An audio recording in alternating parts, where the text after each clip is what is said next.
Okay, hi, it's Nicky again. In the last video we looked at the C chord, C major chord for the ukulele, and where to position our finger to get a clean note, and also how to strum with the forefinger, the first finger, in a brushing motion to get a smooth sound rather than a kind of a jagged sound, a nice smooth brushing sound. And we're going to move on from that with a second chord. We're going to move on to using the G7 chord. The first thing that we need to know about the G7 is that it connects really nicely with the C by sliding that third finger that was previously on the third fret. We're going to slide that back to the second fret. Then we're going to add our first finger here. We're going to add that to the second string at the first fret. Okay, and this second finger here is going to be on the third string at the second fret. Okay, I'm just going to move this around so that you can see the chord a little better. Okay. If I remove those fingers, you'll see how it's been assembled. So there's your third finger. That's your first finger there. And then this second finger hops over the top. And if you were to join the dots there, you would have a little triangle. Okay, because these two are on the second fret and this first finger's on the first fret.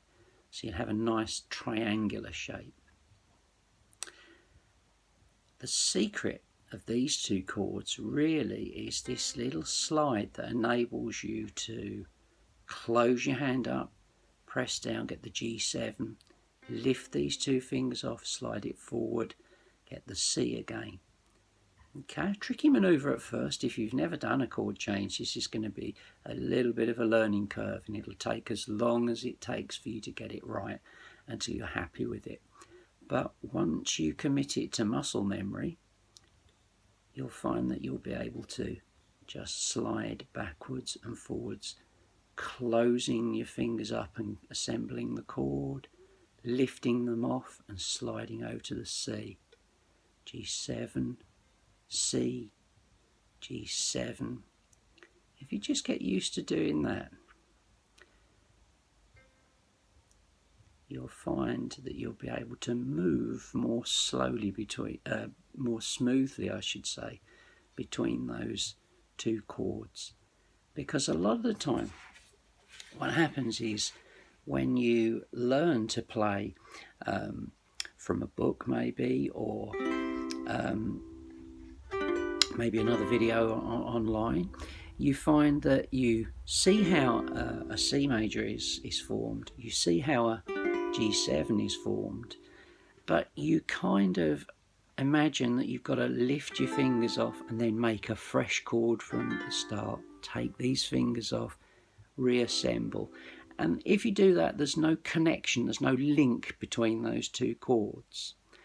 If you take your time and you use the connection, this little slide is so important from the C into that G7 chord. It'll really help you move more quickly. I'm going to put that together. I'll do 4 strums. I'll move up a little bit. You don't need to see the strumming hand so much, but I'm just going to play C to G7, 4 strums on each. So here's the C. I'll move these fingers out of the way, although they would sit like this normally. They won't be actually touching the strings, but I'll move them out of the way so you can clearly see what's happening there. So here we go. So 1, 2, 3, 4. C, 2, 3, 4. Slide back, G7, 2, 3, 4. Slide forward, 2, 3, 4. Slide back, 2, 3, 4. You get the idea.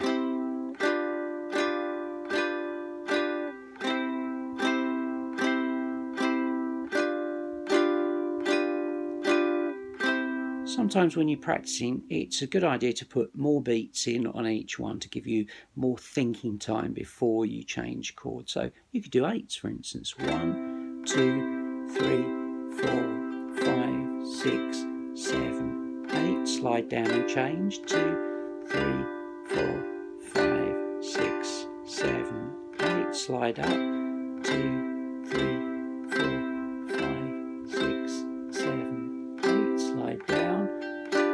3, 4, 5, 6, 7, 8. And rest. It's just getting used to that little sliding manoeuvre, that little tiny sliding manoeuvre, and assembling the chord. Slide and assemble. I'm going to do that again because I think we've got quite a good camera shot of it there. So here we go. I'll do 8s again. 1, 2, 3, 4. So 1, 2, 3, 4, 5, 6, 7, 8. 1, 2, 3, 4, 5, 6, 7, 8. 1, 2, 3, 4, 5, 6, 7, 8. 1, 2, 3, 4, 5, 6, 7, 8. And rest. Okay, so if you practice that, you'll find that you'll get a little bit slicker every time you do it, a little bit smoother each time. Takes as long as it takes, and you mustn't give up. Just remember, keep very relaxed when you're playing. Being relaxed really puts you in a good position to do these maneuvers. If you're very tense and stiff, it'll just inhibit what you're trying to do. So keep yourself nice and relaxed, and I wish you a lot of luck with that. I'll see you in the next video. Thank you.